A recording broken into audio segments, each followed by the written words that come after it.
The credit crunch has seen thousands of small businesses go bust. But when the shutter gets pulled down for the last time on a shop, you don't expect someone to get locked inside, especially a pair of Burly Bailiffs. PC Alan Cowley explains more. Yeah, we've just been called to a job, see if we can assist some bailiffs have been to evict the occupants of a shop. For some reason, they've ended up being locked into the property. I don't know if it's by mistake or it's malicious, but we're going to pop down to see what the score is. We'll just swing by there and see if there's any way we can assist. Rosie's Bargains. Rosie's Bargains, here we go.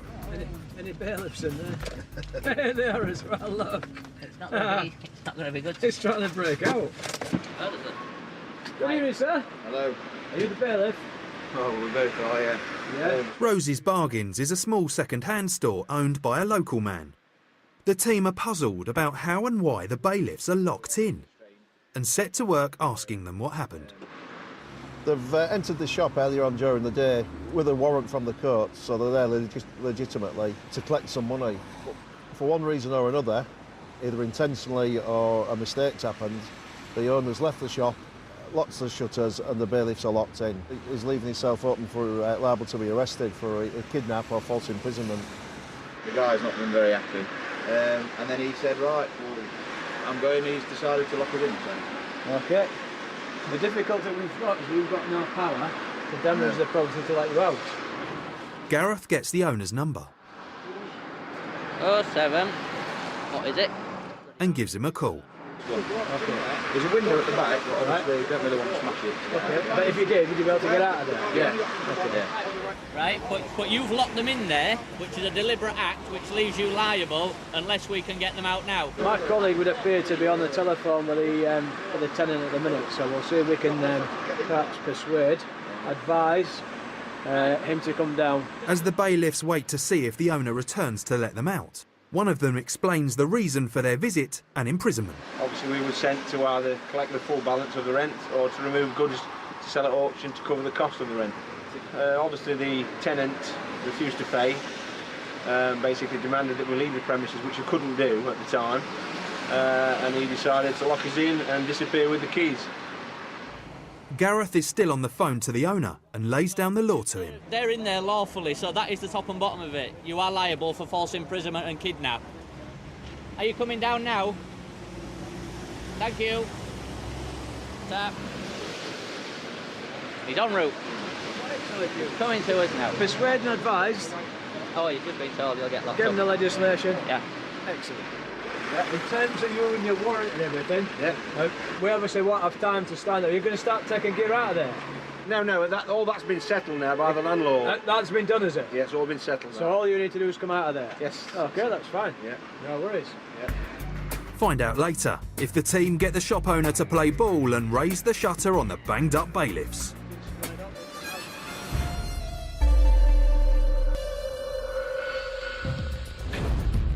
Back over in Hull city centre, Good evening, sir. Hello. Are you the bailiff? Steve and Gareth have attended a distress call from a couple of bailiffs. They were locked in a shop after the owner pulled down the shutter on them as they tried to remove goods to settle a debt.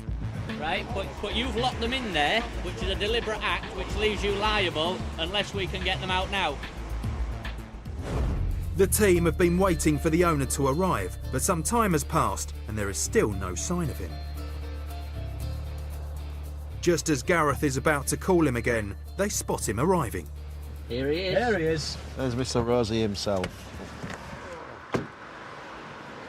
Oh then, young man, how are you doing? Good, are we going to let these people out then? Well, it's all about deprivation, demoralisation and dehumanisation, isn't it?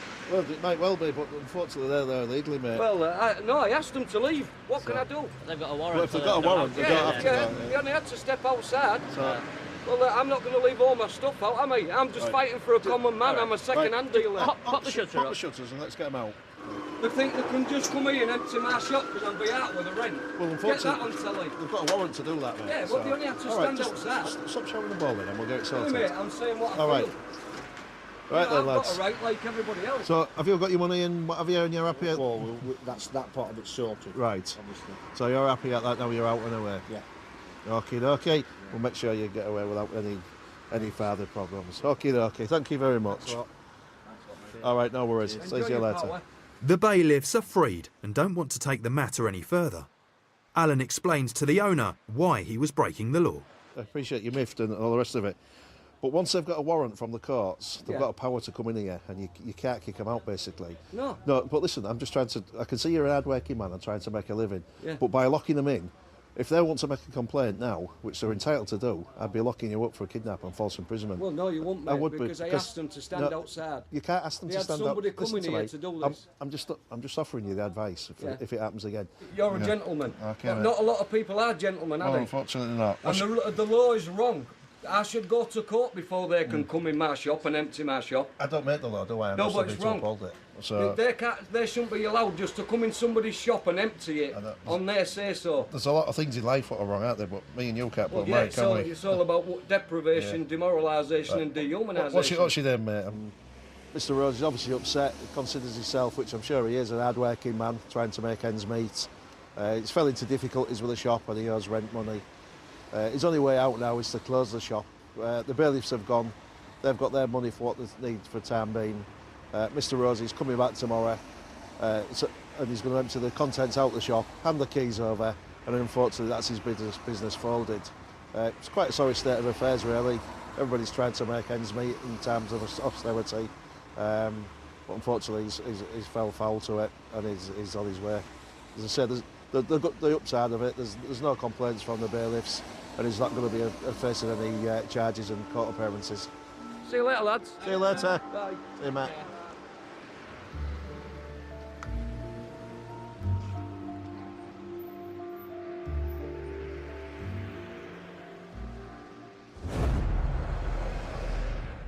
The next day, Mr. Rose returns to his premises, but the experience has led him to call it a day. Yeah, Winston Churchill should be here. He'd have sorted him out. There was a bulldog. Rightly or wrongly, Mr. Rose feels that he wasn't given enough time to get the shop back to profit. I think that justice is only for the rich and not for the poor. And if you haven't got money, you're never going to get justice. As I learnt when I was 10 years old, when I did 5 years in an approved school for pinching 3 Mars bars. All right, they've robbed me of my childhood, but they're not going to rob me of my manhood. They're not going to rob me of the person who I am. With nothing more to say, Mr. Rose shuts up shop for good.